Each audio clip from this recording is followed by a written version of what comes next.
Imagine a world where your thoughts were trapped, your ideas unheard, your very presence in public spaces dismissed. What if the year was 1338 and you were a woman?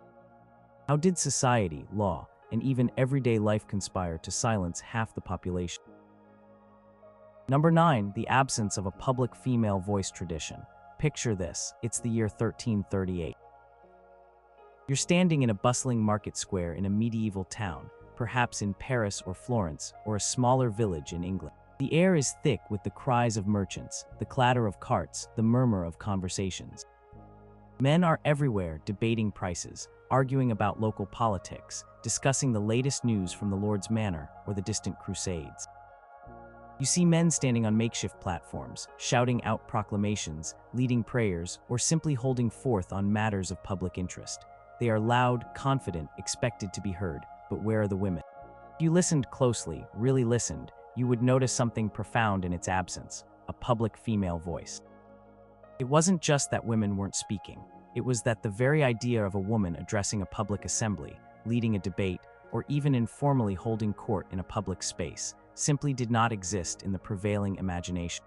This wasn't an oversight, it was a deeply ingrained aspect of the social order. For centuries leading up to 1338, and for centuries after, the narrative of public life was overwhelmingly male. From the ancient Roman forums to the nascent parliaments of medieval Europe, from the pulpits of the church to the council chambers of burgeoning cities, public discourse was understood as a masculine domain. There were no established traditions, no historical precedents, no societal expectations that prepared women to take on such roles, nor that prepared society to listen to them if they did.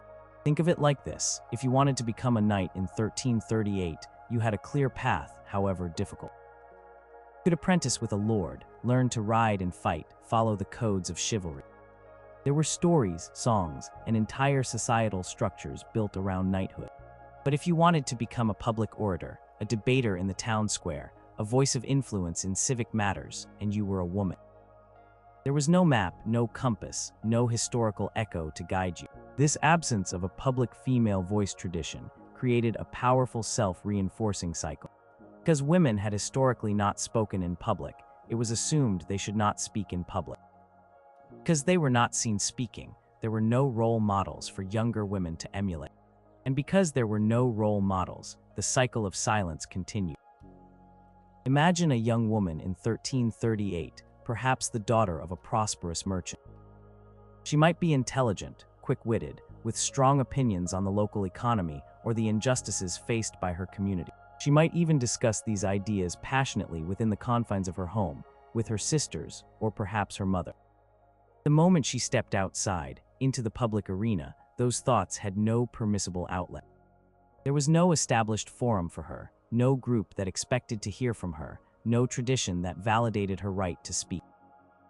Historians who examine the chronicles and legal documents of the period often find this void staring back at them. When public meetings are recorded, lists of attendees and speakers are overwhelmingly male. Decisions are made by men, laws are proclaimed by men, sermons are delivered by men. Even when women were directly impacted by these decisions, whether it was about market regulations that affected their household budgets or legal pronouncements that determined their property rights, their voices were not part of the process of creation or delivery. This wasn't necessarily a conscious, malevolent plot hatched in 1338 to silence women. It was simply the inherited way of the world, deeply embedded in the social order for centuries. It was the weight of tradition, a silent, pervasive force that subtly but powerfully shaped what was considered normal, acceptable, and even possible for women. Consider the rare instances where women did speak publicly, or at least where their words were recorded. These were almost always exceptional cases. Queen speaking at a court, but usually in a role derived from her husband's power, or perhaps in a plea for her children's inheritance. A saintly woman delivering a religious revelation, but often after intense scrutiny and within the rigid confines of accepted religious doctrine, sometimes even having her words filtered or reinterpreted by male scribes and church officials. These exceptions, far from disproving the rule, often highlighted just how extraordinary and often circumscribed such public utterances were. They were not part of a general, accessible tradition of public female participation. Even within communities, where women played vital roles in daily life managing households, working in fields, producing goods, their collective voice was expressed through their actions and their domestic responsibilities, not through formal public debate or articulated policy. If a dispute arose in the village, it would likely be arbitrated by male elders or the lord's representative. If a new tax was levied, it would be debated by the men who comprised the town council. Women might grumble among themselves, might gossip and spread information informally, but this was not considered public discourse in the formal sense. It was the background hum, not the main melody. The lack of a public female voice tradition meant that there was no existing language, no recognized style of rhetoric, no accepted platform for women to learn how to articulate their opinions publicly. Boys were taught from a young age, implicitly or explicitly, to engage in debates, to assert their presence, to learn the codes of honor and public interaction that would allow them to navigate the world outside the home. Girls were taught the skills necessary for managing a household, for spiritual devotion, for child rearing. These were vital skills, but they did not include the art of public persuasion or the mastery of formal argument, because these were not skills they were ever expected to use in the broader public sphere. This historical absence created a formidable psychological barrier as well. If you grow up in a world where you never see or hear anyone like you doing something, it's incredibly difficult to even imagine doing it yourself. It limits the scope of your ambition and your understanding of what is possible. For a woman in 1338, the idea of stepping forward in a public assembly, raising her voice, and expecting to be heard and respected might have felt as alien and impossible as flying to the moon. It was not just about the rules that prevented her, but the unspoken, deeply embedded cultural understanding that such an act was simply outside the realm of what a woman did. This profound lack of tradition was a silent, yet immensely powerful mechanism of silencing. It wasn't about shouting someone down. It was about the public stage never even being set for her to step onto in the first place. Number 8, lack of access to public forums and debate. Imagine a grand hall, perhaps in a bustling city like Bruges or London, echoing with the voices of men. Picture a simpler setting, a village green where the local lord holds court, or the steps of a cathedral where civic leaders gather. These were the public forums of 1338, the places where decisions were made, laws were declared, justice was dispensed, and community matters were debated. And almost universally, these spaces were designed for, occupied by, and controlled by men. Women, by and large, simply did not have access to them in any meaningful or participatory way. Think about the town councils, the merchant guilds, the church synods, the royal courts, or even the informal gatherings where news and opinions were exchanged. These were not just physical locations, they were institutional structures and social circles that determined who had a voice and who did not. 1338, if you wanted to influence policy, to advocate for a cause, or to dispute an injustice, you had to be present in these spaces, and you had to be recognized as someone whose opinion mattered. For women, this was an almost insurmountable barrier. Let's consider the various types of public forums. First, there were the legal courts. While women could sometimes be parties in a legal dispute, particularly concerning property or inheritance, their presence was often as a plaintiff or defendant, not as a participant in the broader legal process. Could not typically act as judges, jury members, or even often as legal advocates for themselves. Their legal representation was usually provided by a male relative or a hired male lawyer. Even when a woman stood before a judge, her testimony might be scrutinized differently, held to a lower standard of credibility than a man's, simply because of her gender. The very language and procedures of the court were structured around male authority and male participation. A woman's voice in such a setting was mediated, interpreted, and often marginalized. Then there were the economic forums. The guilds, for instance, were powerful institutions that controlled trade, production, and often civic life in towns and cities. They set prices, established standards, and lobbied local authority. While women sometimes worked within guild-regulated trades, particularly as wives or daughters of guild members, full membership and the right to attend guild meetings, vote on policies, or hold leadership positions were almost exclusively reserved for men. This meant that discussions about wages, working conditions, market access, and economic regulations, all vital to the livelihoods of many women, happened in forums from which women were largely excluded. Their economic voices, if they existed, had to filter through male intermediaries, often their husbands or fathers. Religious forums were another significant public space. Churches and cathedrals were central to medieval life, not just for worship, but also for public announcements, community gatherings, and the dissemination of information.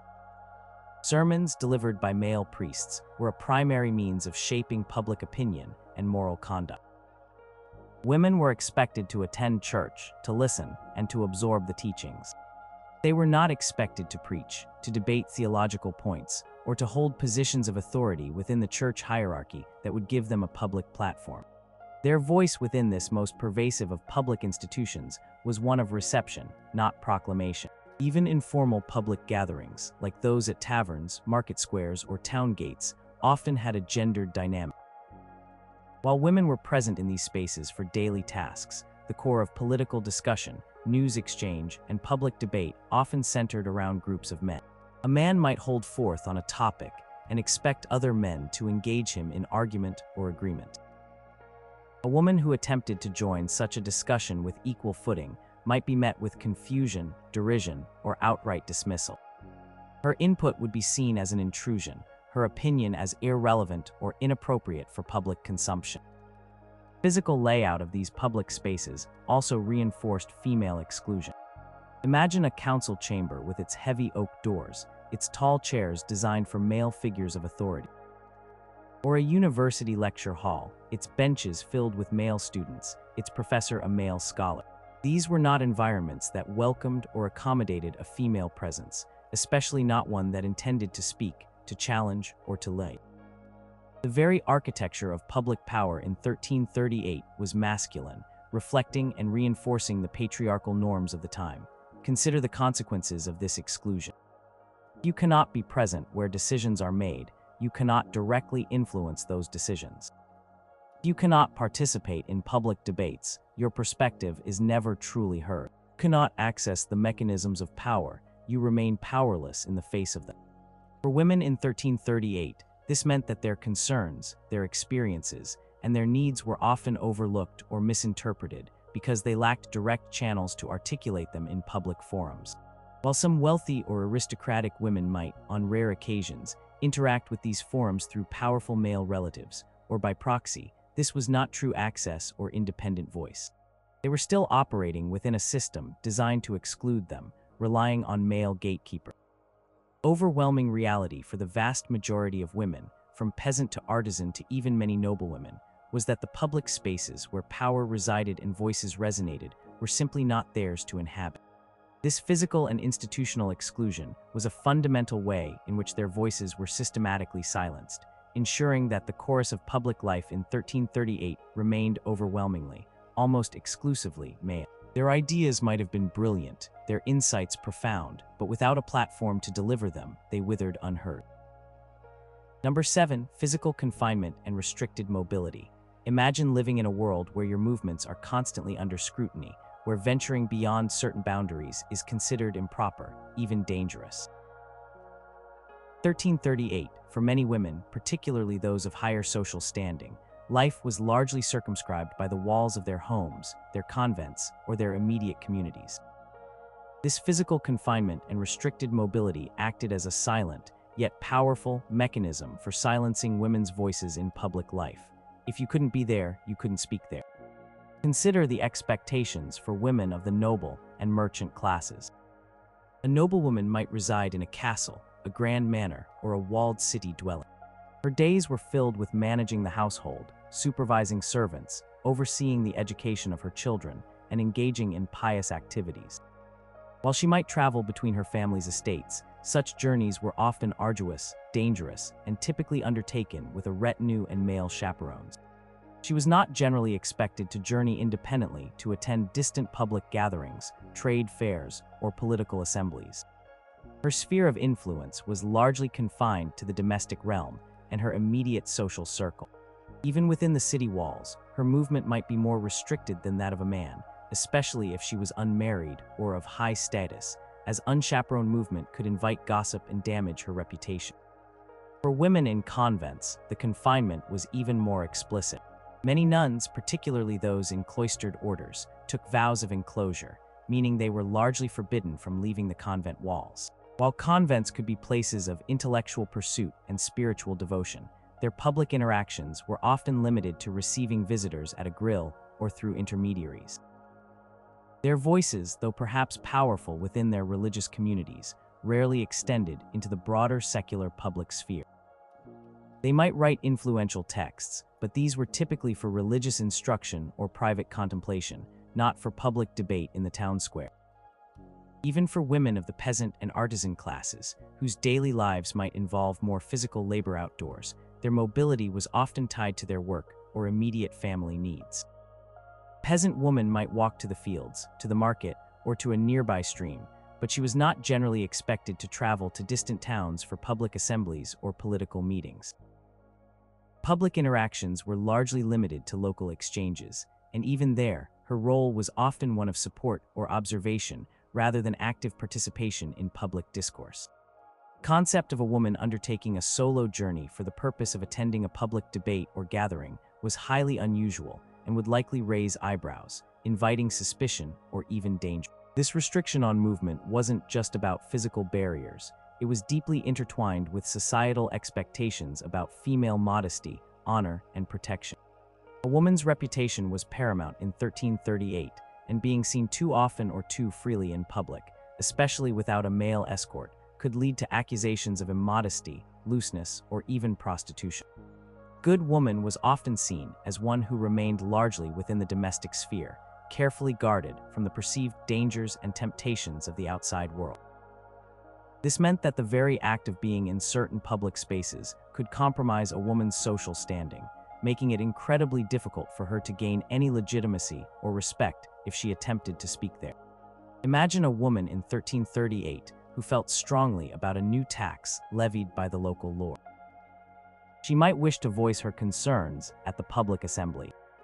However, to do so, she might have to travel alone, risking her reputation, and then brave a space filled predominantly with men who would likely view her presence as an anomaly. Even if she overcame these obstacles, the societal norms surrounding female mobility had already preemptively reduced her ability to even consider attending, let alone speaking. The unspoken rule was, if you are a woman, your place is not here, and if you are here, you are out of place. This restriction also limited women's exposure to information and diverse perspectives. Public spaces were where news was exchanged, rumors spread, and opinions formed. A woman's movements were largely confined. Her access to this vital flow of information was also limited, making it harder for her to formulate informed opinions on broader public matters, or to understand the political currents that shaped her world. While domestic life certainly offered a sphere of knowledge and expertise, it was a different kind of knowledge, not one often valued in public debates about governance, law, or warfare. Therefore, the physical confinement and restricted mobility imposed on women in 1338 acted as a powerful silencing mechanism by simply removing them from the physical locations where public discourse occurred. It was a de facto exclusion, reinforced by social norms, expectations of honor, and sometimes even the very real dangers of travel. If you cannot arrive at the forum, you cannot speak in the forum, and your voice, no matter how insightful, remains unheard beyond the confines of your private world.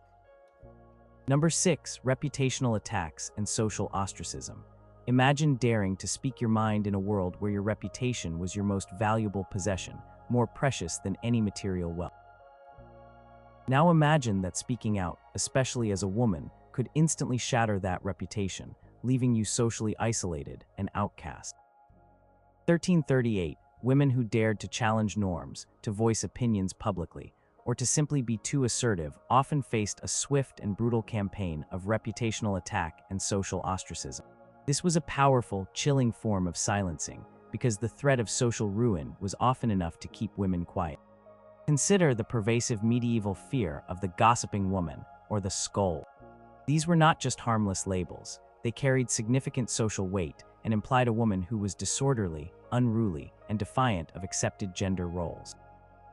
A woman who spoke too much, who spoke out of turn, or who dared to criticize male authority figures might quickly find herself branded with such labels. Once labeled a gossip or a scold, her words would be dismissed as unreliable, her opinions as hysterical, and her very character as flawed. This wasn't just unpleasant, it was a deliberate strategy to discredit her and ensure her voice was not taken seriously. For example, if a woman in a village in 1338 publicly expressed a strong opinion about a local dispute, perhaps questioning the fairness of a land distribution decided by the male elders, she might quickly find herself the subject of whispers. She's too forward, people might say. She doesn't know her place. These whispers could escalate, turning into accusations that she was argumentative, disobedient, or even a witch, a terrifying accusation in an era where belief in witchcraft was strong, and could lead to severe punishment, including trial and execution. Even if she avoided such extreme accusations, the social disapproval would be crippling. Neighbors might avoid her, shopkeepers might treat her coldly, and her family might pressure her to conform to societal expectations, fearing that her actions would damage their own standing. The concept of female honor was closely tied to chastity, modesty, and obedience. A woman who spoke out, particularly in public, could be seen as violating these virtues. Her assertiveness might be interpreted as a sign of sexual looseness or a lack of proper deference. This was a particularly insidious form of silencing because it weaponized a woman's sexuality and moral standing against her. If she spoke, she risked being labeled a harlot or a loose woman, regardless of the truth. Such accusations, even if unfounded, could destroy her marriage prospects, ruin her family's name, and leave her socially isolated with no one to trust or turn to. Imagine a woman who was a skilled craftswoman, perhaps a weaver, whose husband had recently died. She might want to continue his business, even expand it, and might try to assert her rights within the local guild. However, if she spoke too forcefully in guild meetings or challenged the established male leadership, she might quickly find her reputation tarnished. She might be accused of being unwomanly, too ambitious, or even of practicing her trade unfairly. This could lead to her being denied contracts, ostracized by other guild members, and ultimately pushed out of her livelihood. The economic consequences of social ostracism were devastating, leaving women with very little recourse. This fear of reputational damage was a powerful deterrent. It wasn't just about avoiding direct punishment, it was about avoiding social death. In a close-knit medieval community, where survival often depended on community support and reputation, being ostracized could mean losing access to vital resources, losing social standing, and facing a life of extreme hardship. The unspoken threat was clear: stay quiet, conform, or risk losing everything. Furthermore, a woman who was seen as rebellious or outspoken could also bring shame upon her entire family. Father or husband might face social ridicule or even economic consequences if their female relative was perceived as failing to uphold societal norms. This added another layer of pressure, as women were often expected to prioritize the honor and well-being of their family above their individual desires or opinions. Potential disapproval of her kin, combined with the wider societal scorn, was often enough to make any woman think twice before daring to speak out. The mechanisms for these attacks were varied but effective: malicious gossip, public shaming, social exclusion, and sometimes even physical intimidation or minor acts of vandalism designed to send a message. Aim was always the same: to invalidate the woman's voice, to render her opinions irrelevant, and to ensure that no one else would listen to her or be encouraged by her example to speak out themselves.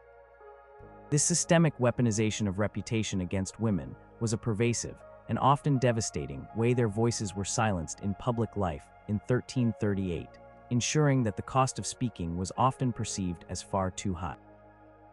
Number 5. Societal pressure for silence and domesticity.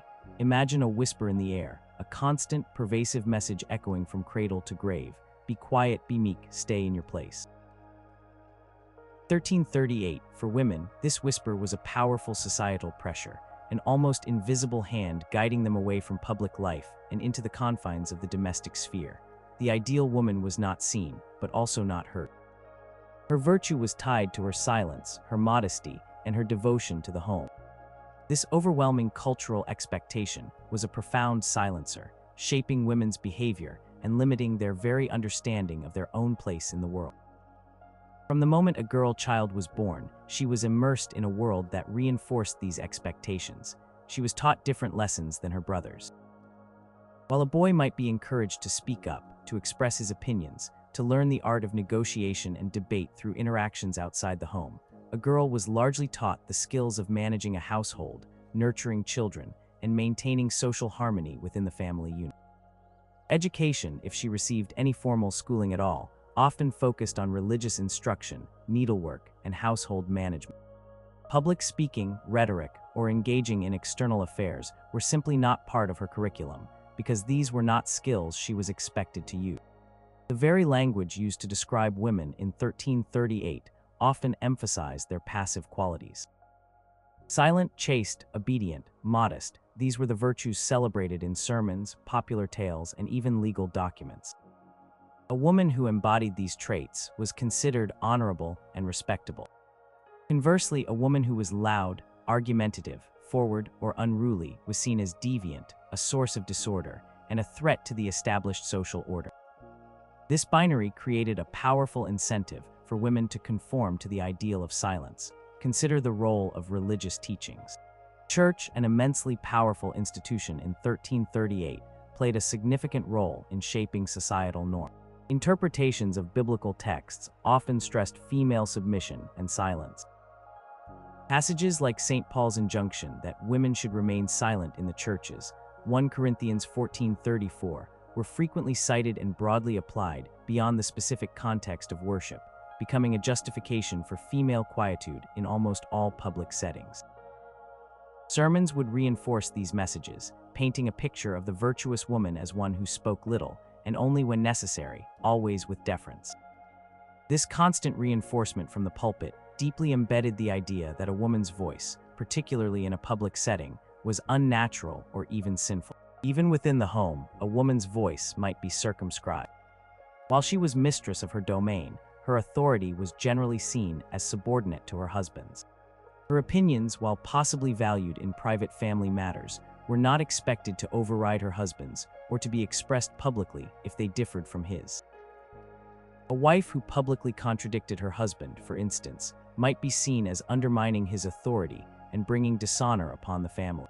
This internal pressure to maintain family harmony through her silence further extended the reach of societal expectation. The social pressure was maintained through various informal means. Gossip, as mentioned before, was a potent tool. But also simply the raised eyebrow, the knowing glance, the subtle exclusion from conversation. These small, everyday interactions reinforced the message. If a woman started to speak too much in a mixed company, she might find the conversation subtly shift away from her, or her points ignored. She might be subtly reminded of her place, or even directly told to be still or know her place. Imagine a young woman in a bustling household in 1338. She observes her mother, her aunts, and other female relatives.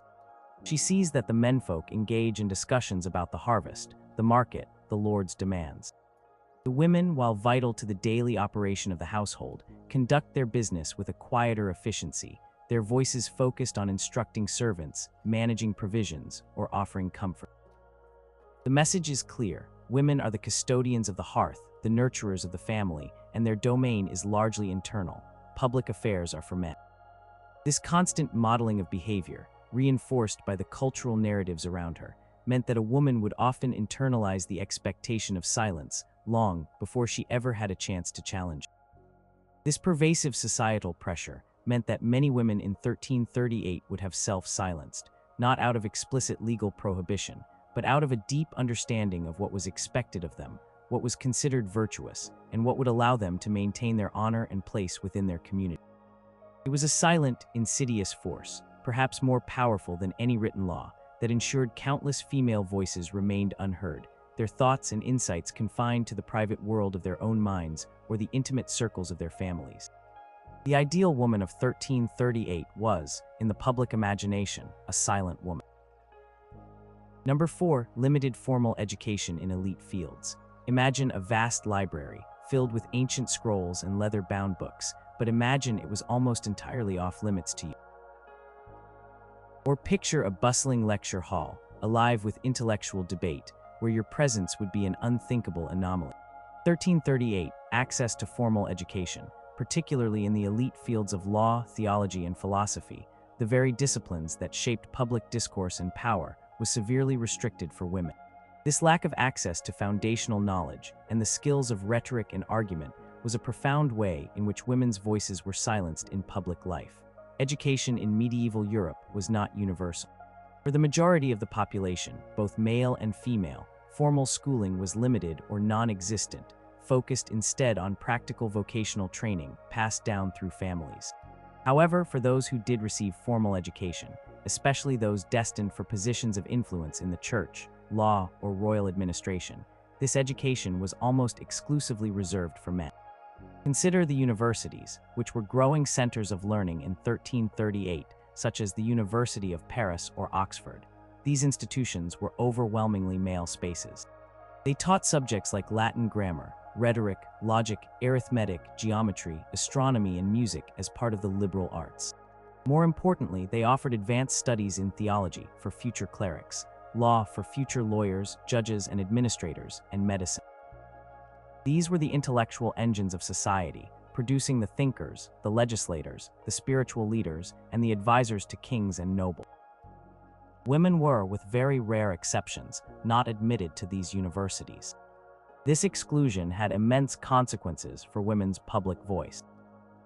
First, Latin was the lingua franca of scholarship, law, and the church. Legal documents, theological treatises, philosophical debates, all were conducted in Latin. Without a formal education in Latin, women were largely cut off from these intellectual currents. How could you debate a legal point if you couldn't read the statutes? How could you challenge a theological doctrine if you couldn't understand its Latin formulation? This linguistic barrier was a formidable wall, preventing women from engaging with the very language of power and public discourse. Furthermore, formal education taught not just information, but also methods of critical thinking, argumentation, and public speaking. Students learned logic, how to construct a persuasive argument, how to analyze texts, and how to deliver compelling speeches or sermons. These were the very tools necessary for effective public participation. By denying women access to this kind of education, society effectively denied them the intellectual arsenal needed to engage in public debate on equal footing. They might be intelligent, but without the formal training in rhetoric and logic, their arguments might be dismissed as unsophisticated or emotionally driven, even if their underlying points were valid. Imagine a bright, curious young woman in a noble household in 1338. She might be tutored at home, learning to read and write in her vernacular language, perhaps even gaining some proficiency in French or another courtly language. She might study religious texts, chronicles, or romantic literature. She would rarely, if ever, receive the rigorous training in Latin, Roman law, or scholastic theology that her brothers might receive from a tutor preparing them for university or a career in the church or royal administration. This fundamental difference in educational opportunity meant that her brothers would be equipped with the intellectual tools and linguistic fluency to navigate the public sphere, while she would not. Even in professions where women did play a significant role, like medicine, as healers or midwives, their knowledge was often practical and empirical, passed down through generations of women, rather than formalized through academic study. This meant that while their skills were vital, their voices were often excluded from the more learned and public medical discourse, which was conducted by university-trained male physicians.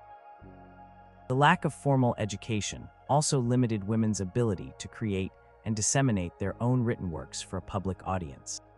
While some extraordinary women did manage to write, often in convents or through private patronage, their access to scribes and distribution networks was severely limited compared to men.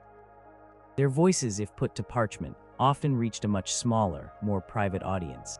Therefore, the educational barriers in 1338 were not just about literacy.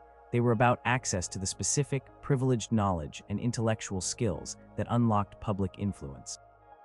By largely confining women to a different, less formal kind of education, society ensured that they were not equipped to engage in the dominant public discourses of law, religion, and politics. Their voices were silenced not always by direct prohibition from speaking, but by the systemic denial of the very tools and intellectual preparation necessary to make those voices heard and respected in the public sphere. Number 3, exclusion from public office and guilds. Imagine a closed door, bolted shut, behind which all the decisions shaping your daily life are being made. In 1338, for women, this door was almost universally locked when it came to public office and the powerful merchant and craft guilds. Deliberate exclusion of women from these formal structures of power and economic control was a direct and potent way their voices were silenced, as these institutions were the very engines of public life. Let's first consider public office. In medieval Europe, public office could range from serving on a town council, acting as a mayor or alderman, holding judicial positions, or participating in royal administration. These were the roles through which laws were drafted and enforced, taxes were levied, justice was administered, and community projects were organized. In 1338, such positions were virtually exclusively held by men. The very concept of a woman holding public office was alien to the social, legal, and political imagination of the time. Why were women excluded?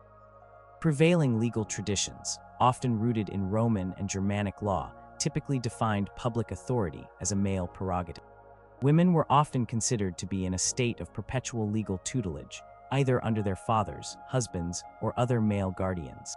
This meant they lacked the full legal capacity to act independently, which was a prerequisite for holding public office. Their legal identity was often subsumed within that of a male relative, making it impossible for them to be recognized as independent actors capable of representing the public. Furthermore, public office often required literacy in Latin, knowledge of complex legal codes, and the ability to travel and engage in public debate, all areas where women were often disadvantaged due to limited education and restricted mobility, as previously discussed. Culture of public life itself was highly masculine, involving oath-taking, military service even symbolic for some officials, and public displays of authority that were seen as incompatible with traditional notions of female modesty and virtue. Imagine a bustling town hall in 1338. Councilors, all men, are debating sanitation measures for the marketplace or the terms of a new trade agreement. Women might be vitally affected by these decisions. They are the primary buyers and sellers in the market. They manage household waste, and their livelihoods often depend on stable trade. Yet they had no direct representation, no seat at that table.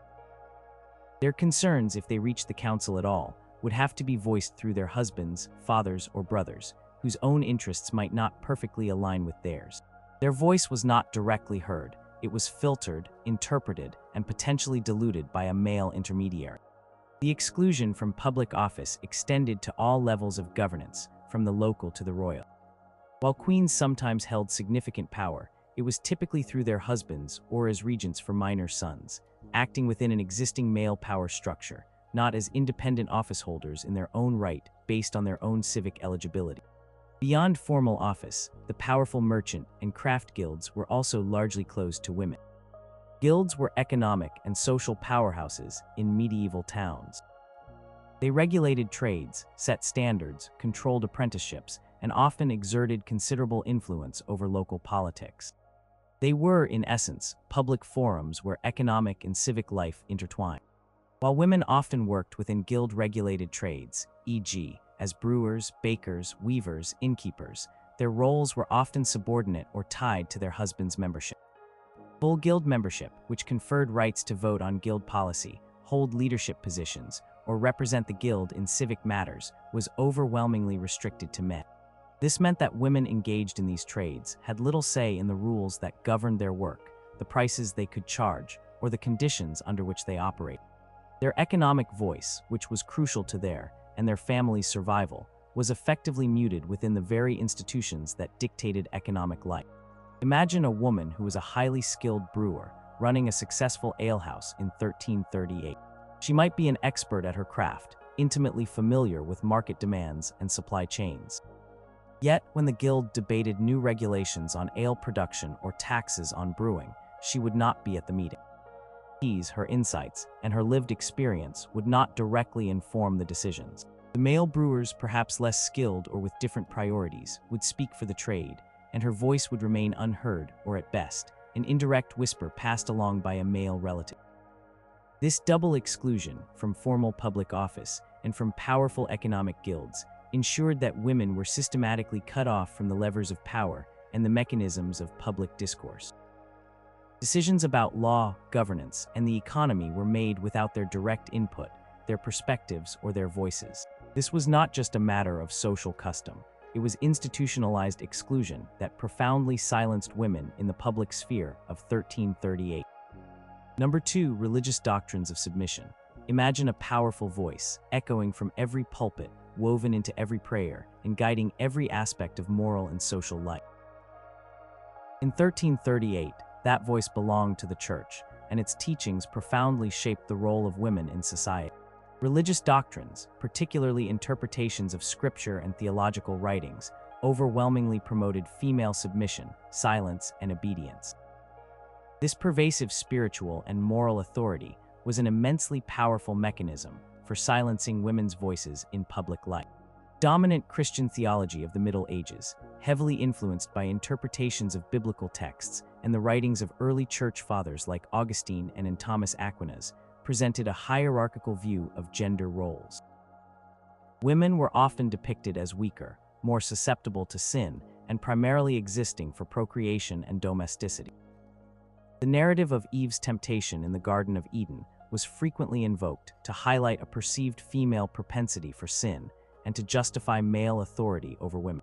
This foundational story cast women in a problematic light, suggesting they were inherently less rational and more prone to error, thus making their public pronouncements less trustworthy. One of the most frequently cited passages used to justify female silence and submission came from the epistles of St. Paul. For example, 1 Corinthians 14:34-35 states, "Let your women keep silence in the churches, for it is not permitted unto them to speak, but they are commanded to be under obedience, as also saith the law. And if they will learn anything, let them ask their husbands at home, for it is a shame for women to speak in the church." While originally addressing specific contexts of public worship, this injunction was often broadened by medieval commentators to apply to female silence in almost all public and intellectual spheres. Sermons delivered by priests across Europe would reiterate these messages. Parishioners, male and female, would hear regularly about the virtues of a modest, silent, and obedient woman. They would be told that a woman's primary role was within the home, serving her husband, and raising her children in piety. A woman who challenged authority, spoke out of turn, or sought a public platform would be seen not just as socially deviant, but as morally transgressive, defying God's ordained order. Consider the role of public penance or confession. While seemingly private, these acts reinforced public norms. A woman who was perceived as being too outspoken or rebellious might be encouraged or even compelled by her confessor to embrace humility and silence as a path to spiritual salvation. Church's moral authority was so absolute that defying its teachings carried not just social consequences, but the terrifying prospect of eternal damnation. This spiritual coercion was incredibly effective in shaping behavior. Church's own institutional structure further reinforced this. The entire hierarchy, from the lowest priest to the pope, was exclusively male. Women could serve as nuns, but even within convents, their authority was often circumscribed by male bishops or abbots, and their religious experiences were subject to male interpretation and approval. No woman in 1338 could become a priest, a bishop, or a cardinal, thus denying them any formal platform from which to preach, interpret scripture, or issue pronouncements that would shape public opinion or doctrine. Imagine a woman in 1338 with a profound spiritual insight or a burning desire to share her understanding of religious truth with her community. She would find virtually no legitimate avenue to do so. If she attempted to preach, she would be swiftly condemned as a heretic, a madwoman, or an instrument of the devil. The only way her voice might be heard was if it was sanctioned by male authority, filtered through male interpretation, and presented as a divinely inspired message, often at great personal risk and scrutiny. Even then, her words would not be her own public argument, but a message received and delivered under strict male supervision. This pervasive religious doctrine created a powerful internal and external pressure for women to self-silence. Internally, a woman might genuinely believe that her public voice was sinful or ungodly. Externally, society, heavily influenced by church teachings, would actively discourage and condemn any deviation from the prescribed silent, submissive role. Fear of divine wrath, social condemnation, and even accusations of heresy or witchcraft, which often targeted women who defied gender norms, acted as an immense barrier to any woman contemplating a public voice. Therefore, the religious doctrines of submission, deeply ingrained in the medieval social order and constantly reinforced by the powerful institution of the church, were perhaps one of the most fundamental and pervasive ways women's voices were silenced in public life in 1338. These doctrines did not just suggest silence, they commanded it, sanctified it, and backed it with the formidable power of both spiritual and temporal authority. Number 1. Legal limitations on testimony and property. Imagine a world where your spoken word in a court of law held less weight than a man's, simply because of your gender. Or a society where your ability to own, control, or inherit property was severely curtailed, limiting your economic independence and public standing. In 1338, women faced significant legal limitations concerning their testimony in court and their rights over property. These legal constraints were not just abstract concepts, they were concrete barriers that profoundly silenced women's voices in the most formal and powerful public arena, the legal system. Let's first consider the limitations on a woman's testimony. In many medieval legal systems, particularly those influenced by Roman law and canon law, the testimony of a woman in court was often regarded with suspicion or given less credibility than that of a man. While a woman could be a plaintiff or defendant in certain types of cases, especially those related to dower rights, inheritance, or marital disputes, her word alone might not be sufficient, or it might be scrutinized more rigorously. For instance, in some legal traditions, women were not permitted to act as witnesses in certain types of cases, or their testimony required additional corroboration that would not be necessary for a male witness. This was often rooted in the belief that women were inherently more emotional, less rational, or more susceptible to manipulation, making their testimony less reliable. Imagine a woman who witnessed a crime or an injustice in her village in 1338. She might bravely come forward to speak the truth, but find that her detailed account is dismissed or undermined by the court, simply because she is a woman. Her voice, however factual or passionate, could be legally invalidated. This meant that women were often unable to truly speak for themselves or to effectively contribute to the pursuit of justice, because the very legal system was designed to diminish the weight of their words. Beyond personal testimony, women were generally excluded from serving in official legal capacities. They could not be judges, lawyers, or members of juries. These roles, which required public deliberation, legal interpretation, and the exercise of authority, were exclusively male. This exclusion meant that the legal voice of the community, the pronouncements of justice, and the very interpretation of law were entirely male. Women's experiences, perspectives, and understanding of justice could not directly shape the legal system because they were denied any formal voice within it. Now, let's turn to property rights. 1338, a woman's control over property, whether land, goods, or money, was often significantly restricted by law, particularly once she married. The legal principle of coverture, prevalent in many parts of Europe, meant that upon marriage, a woman's legal identity largely merged with that of her husband. Property, whether she brought it into the marriage or acquired it during, often came under the husband's administration and control.